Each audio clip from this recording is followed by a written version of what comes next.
অনেকদিন পর আমার বোন এসছে। ও বলল, দিদি ভালো কিছু করে খাওয়াবি। হোস্টেলের খাবার খেতে খেতে আমার মুখটা পচে গেছে। আমি বললাম, ফ্রিজে কটা চিকেনের সলিড পিস আছে, চল তোকে আজ অন্যরকম কিছু করে খাওয়াই। আর বানাতে শুরু করলাম চিকেন রেশমি কাবাব।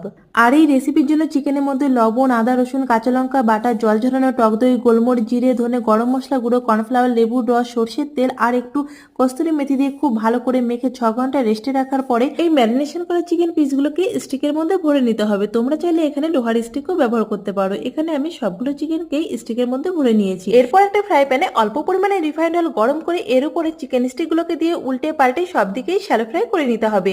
আর চিকেন স্টিকগুলো শ্যালো ফ্রাই করার সময় এর উপরে অল্প অল্প করে বাটার ব্রাশ করে দিতে হবে। তাতে কিন্তু চিকেনের মধ্যে খুব সুন্দর একটা ফ্লেভার আসে আর চিকেনগুলো খেতে অনেকটাই বেশি ভালো লাগে। আজকের এই চিকেন কাবাব রেসিপিটি তোমাদের কেমন লাগলো অবশ্যই কমেন্ট করে জানিও। ভালো লাগলে লাইক শেয়ার করে দিও। দেখা হবে খুব শিগগিরই অন্য কোনো রেসিপি নিয়ে।